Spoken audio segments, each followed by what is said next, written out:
네, 보신 것처럼 전국에서 민노총의 쪼개기 집회가 열렸는데 코로나 확진자가 늘고 있는 추세를 감안하면 정부 대응이 무르다는 지적이 있죠.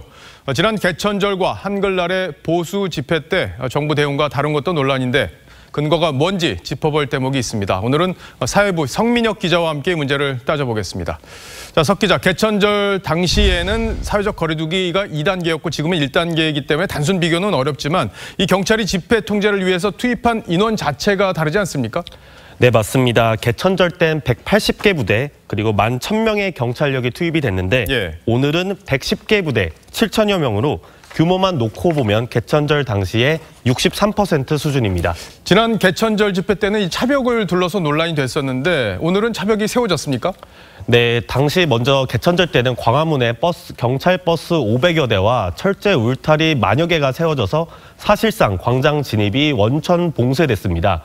오늘도 차벽이 등장하긴 했지만 집회 금지 구역인 국회에 돌발 진입에 대비해서 버스를 일렬로 세워두기만 했습니다. 또 횡단보도 중간중간에 통행로도 확보를 해놔서 일반 시민들이 국회를 진입하거나 통행하는 것도 비교적 자유로웠습니다. 오늘 동원된 버스 대수도 180대로 개천절보다 훨씬 줄었습니다. 또 개천절 당시엔 시내 진입로 90곳에 검문소도 설치돼서 차량은 물론 보행자들까지 불신 검문을 받아야 했는데요. 또 당시엔 대중교통도 통제가 됐는데 종강역, 시청역, 경복궁역 등 도심 지하철 6곳을 무정차 통과시키기도 했습니다. 그러니까 이번에는 광화문 통제는 없었고 국회 주변만 일렬로 경찰차를 늘어 세웠다. 그리고 대중교통 통제도 없었다 이거죠? 네, 맞습니다. 예. 자, 또 하나 차이점은 개천절 때는 집회 허용 인원이 이제 10명이었고 지금은 100명으로 늘었는데 지금은 오히려 확진자가 더 늘고 있는 상황 아닙니까?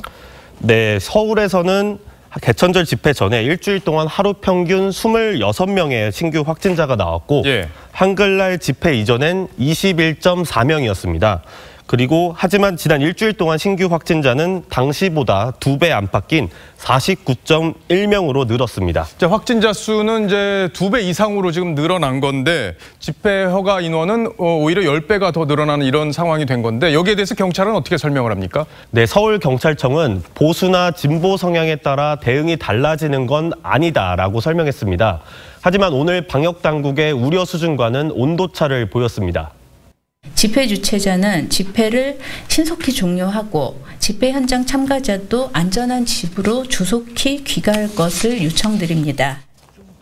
근데 똑같은 이제 5개 집회인데 방역 당국이 정한 10명 이상, 100명 이상 이 기준이 합리적인지도 좀 따져봐야겠어요. 네, 전문가들은 이 기준에 대해서도 의구심을 드러냈는데요. 한번 들어보겠습니다. 10명이 모여도 그분들이 집회를 2m씩 뛰어서 하다가 다시 모여서 대화를 할 수 있기 때문에 99명이란 자체는 안전하다고 생각하는 것은 조금 방역 차원에서 문제가 있다고 생각합니다. 네, 전문가들은 또 지역사회 감염 정도에 따라 집회 가능 인원을 유동적으로 조절해야 한다고 강조하기도 했습니다. 예, 집회 주최자에 따라서 대응이 달라지는 건 아니다. 정부가 이렇게 설명하고는 있지만 이 확진자가 더 나오는 상황에서 느슨하게 대응한다면 정치적 논란으로 이어질 소지는 좀 있어 보입니다. 좀 더 객관적인 방역 기준이 마련돼야 할 것 같습니다. 잘 들었습니다. 지금까지 성민혁 기자였습니다.